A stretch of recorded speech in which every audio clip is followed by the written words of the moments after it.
సిద్దిపేట జిల్లా హుస్నాబాద్ నియోజకవర్గంలో కొనసాగుతున్న ప్రత్యేక ఓటర్ జాబితా సవరణ ప్రక్రియను మంత్రి పొన్నం ప్రభాకర్ క్షేత్రస్థాయిలో పరిశీలించారు. కోహిడ, చిగురుమామిడి, సైదాపూర్, హుస్నాబాద్ మండలాల్లో పర్యటించిన మంత్రి పోలింగ్ కేంద్రాలను సందర్శించి బూత్ లెవెల్ అధికారులు, బూత్ లెవెల్ ఏజెంట్లతో సమావేశమయ్యారు. ఎన్యూమరేషన్ ఫారాల పంపిణీ, నమోదు, దరఖాస్తుల స్వీకరణ ప్రక్రియపై వివరాలు అడిగి తెలుసుకున్నారు. ఈ సందర్భంగా మంత్రి మాట్లాడుతూ రాష్ట్ర వ్యాప్తంగా సుమారు 1 కోటి ఓట్లు, హుస్నాబాద్ నియోజకవర్గంలో సుమారు 61,000 ఓట్లు ప్రత్యేక పరిశీలనలో ఉన్నాయని తెలిపారు.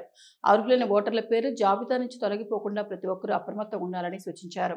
ప్రతి ఓటరు 2 పాస్పోర్ట్ సైజ్ ఫోటోలను సిద్ధంగా ఉంచుకొని ఎన్నికల కమిషన్ తరపున వచ్చే BLOలు, రాజకీయ పార్టీ తరపున వచ్చే BLAలకు సహకరించి సంబంధిత ఫారాలను పూర్తిగా నింపి సమర్పించాలని కోరారు.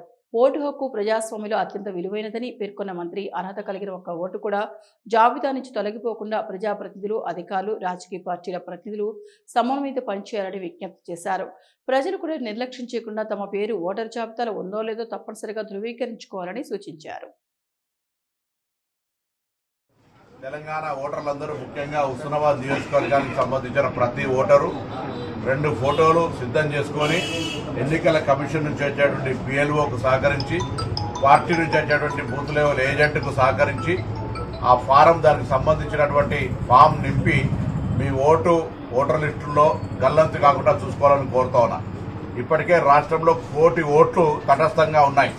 ఈ నియోజకవర్గంలో కూడా 2002, 2025 ఓటర్ లిస్టుకు సంబంధించి 61,000 ఓట్లు తటస్థంగా ఉన్నాయి. కాబట్టి తప్పకుండా ప్రతి ఓటరు, ప్రతి గ్రామ పౌరులు తమ ఓటు హక్కును BLOను సంప్రదించి ఆ ఫామ్ నింపి రేపు జూలై 31 నాడు వచ్చే డ్రాఫ్ట్ లిస్టులో ఉండే విధంగా చూసుకోమని చెప్పి సందర్భంగా విజ్ఞప్తి చేస్తాను. అదేవిధంగా BLOలు, BLAలు కూడా ప్రజాస్వామ్యాన్ని కాపాడడానికి ఒక్క అర్హత కలిగిన ఓటర్ మిస్ కాకుండా ఉండే విధంగా తగిన విధంగా పనిచేయాలని గ్రామాల్లో ఉన్నటువంటి ప్రజాప్రతినిధులు అందరూ కూడా మరి ఓటు హక్కు అనేటువంటిది చాలా ముఖ్యమైనది. కాబట్టి ఒక్క ఓటు కూడా మిస్ కాకుండా ఓటు హక్కు